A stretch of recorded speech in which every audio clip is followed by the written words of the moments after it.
Baik, selamat malam. Perkenalkan, nama saya Citra Marliayanti, NIM 19104168868.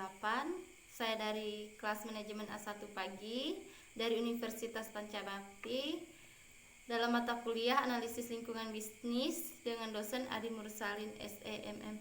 Dalam video kali ini kita akan membahas bab 7, yaitu strategi non-pasar untuk arena pemerintah. Yang pertama, tanggapan tindakan non-pasar. Dalam jangka panjang, perusahaan memiliki pengaruh terhadap isu-isu non-pasar sejauh kepentingan perusahaan tersebut sejalan dengan kepentingan masyarakat. Namun, dalam jangka pendek perusahaan dan kepentingan lainnya seperti serikat pekerja dan aktivitas dapat memiliki pengaruh yang lebih besar. Masalah penting yang perlu diperhatikan adalah kesesuaian kepentingan dalam usaha mempengaruhi keputusan publik. Kemudian yang kedua, kritik atas tindakan bisnis non-pasar. Salah satu kritik terhadap tindakan non-pasar oleh bisnis adalah tindakan non-pasar yang dilakukan oleh perusahaan tersebut dapat bertentangan dengan kepentingan publik. Apa yang menjadi kepentingan umum seringkali menjadi subjek ketidaksepakatan yang mendasar. Misalnya, undang-undang anti-dumping yang memberlakukan biaya masuk atas barang-barang impor yang dijual dengan harga lebih rendah daripada di negara pengekspor di bidang oleh para ekonomi berbahaya bagi konsumen dan ekonomi. Kemudian perumusan strategi non-pasar, manajer dan strategi non-pasar. Karena pentingnya masalah non-pasar bagi kinerja perusahaan, tanggung jawab untuk merumuskan strategi non-pasar pada akhirnya terletak pada manajemen. Dari level bawah perusahaan, masalah non-pasar sering dilihat sebagai komplikasi yang disesalkan yang mengurangi otonomi dan membuat sakit kepala. Manajer yang lebih tinggi berada dalam suatu organisasi, bagaimanapun semakin besar kemungkinan mereka untuk menghargai bahwa kemajuan masalah ini dapat dipengaruhi oleh partisipasi perusahaan. Mereka juga lebih mungkin terlibat dalam perumusan dan implementasi strategi non-pasar. Kemudian sebagian besar manajer menangani masalah non-pasar secara episodik daripada secara terus-menerus. Karena itu, mereka membutuhkan kerangka kerja yang pelit untuk merumuskan strategi yang efektif dan tanggung jawab.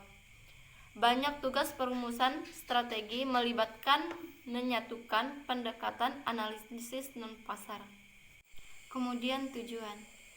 Spesifikasi tujuan adalah komponen penting dari strategi non-pasar, tidak hanya karena tujuan memfokuskan perhatian, tetapi juga karena mereka mempengaruhi kepentingan mana yang akan selaras dengan dan melawan perusahaan.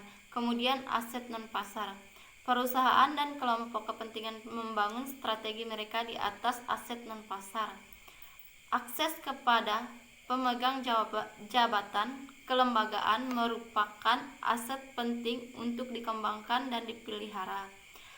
Akses ke anggota Kongres merupakan syarat yang diperlukan untuk lobi yang efektif.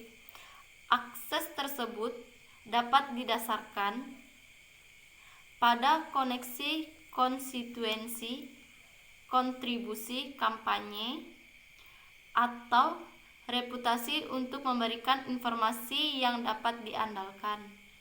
Beberapa perusahaan memperoleh akses dengan mempekerjakan mantan penjabat pemerintah atau mempertahankan penasehat dan konsultan yang memiliki hubungan yang baik.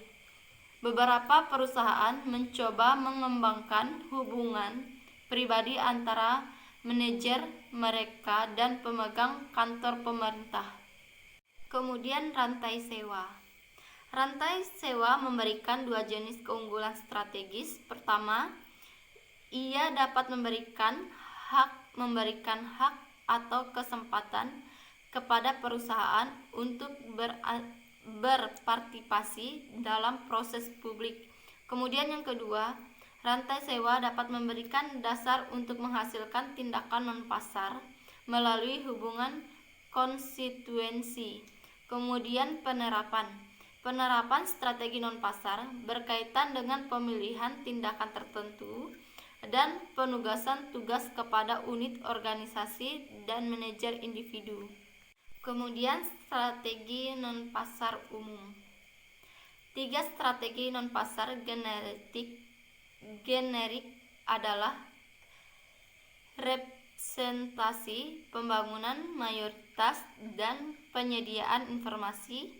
Strategi-strategi ini tidak eksklusif satu sama lain tetapi dapat digunakan bersama jika ada sinergi. Sinergi representasi didasarkan pada konsekuensi alternatif bagi konstituen pemegang jabatan pemerintah. Kemudian strategi representasi didasarkan pada hubungan antara pemegang jabatan terpilih dan konstituen mereka. Karena anggota Kongres tertarik pada pemilihan ulang, mereka tertarik untuk melayani konstituennya. Pemangku kepentingan perusahaan adalah konstituen, sehingga perusahaan memiliki kesempatan untuk membangun dukungan tujuannya dengan mewakili kepentingan pemangku kepentingan. Kemudian ringkasan, tindakan non-pasar oleh perusahaan serta kepentingan lain harus memenuhi standar tanggung jawab. Perusahaan memiliki hak konstitusional untuk berbicara tentang masalah dan mengajukan petisi kepada pemerintah, dan tindakan tersebut harus terus terang dan transparan.